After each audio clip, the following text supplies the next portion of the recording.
Poor funding and the lack of investment in the country's health sector is a sad one, irrespective of the efforts of the government and development partners.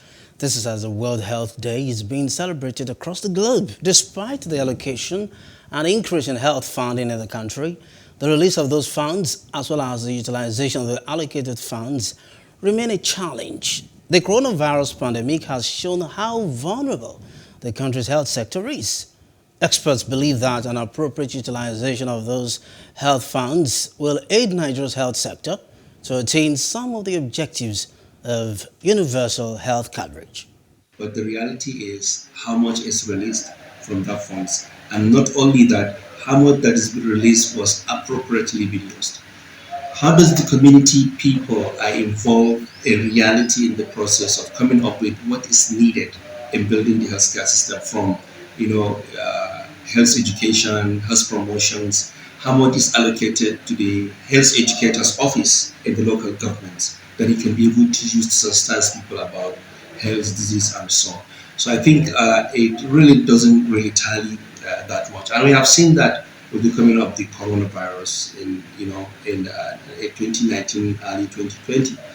We have seen how COVID-19 exposed our situation. So to some extent, one of the advantages of COVID-19 is to help us really understand that we have a weak health system, because we have seen how dangerous it should be if COVID-19 has been very, very terrible for us. So I think our health system, really the funding is really not showing. Pandemic issue, or we can say now health security. It's more of health security because of the recent pandemic, the COVID-19, which actually show us that we are not prepared.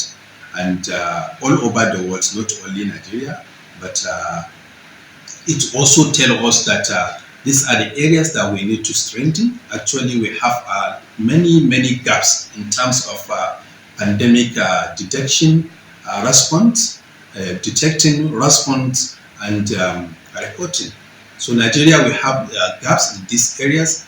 So if you look at our port of entry, how do we ensure that we detect any pandemic at our point of entry when coming to Nigeria? So we have so many gaps there.